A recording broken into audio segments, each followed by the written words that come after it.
Hey, what's up guys? I hope that all of you are doing well. So today in this video we will talk about the One UI 7 update and the One UI 7 beta update for the Samsung Galaxy S23 series.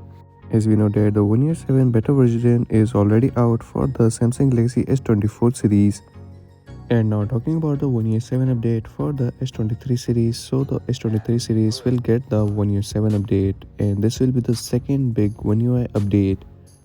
And the One UI 7 update is going to be one of the biggest One UI update, as it will bring in some great new UI design with the new app icons, and many more features are coming up with the One UI 7 update, including the fluid animations while opening and the closing of the apps. The animations are going to be a lot more smoother.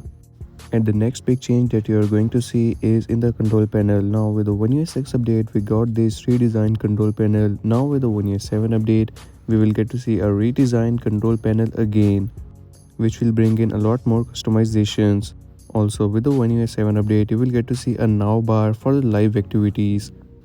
And one of the biggest changes is going to be the Android 15. You will get to see the Android 15 update along with the One UI 7 update.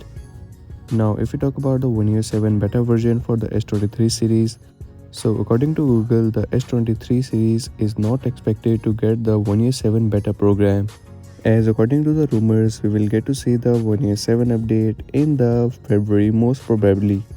If we talk about the release date of the One UI 7 update, so the One UI 7 update will be released along with the S25 series, and the S25 series is expected to be released by the end of January or in February. So if the beta version is not available for the S23 series, then you will have to wait for the official one, as the beta version is only available for the S24 series. And that's a wrap for today's video. These were some of the news regarding the One UI 7 update for the S23 series. And if you're new on this channel, so make sure to like and subscribe, as I will keep you updated with the new updates.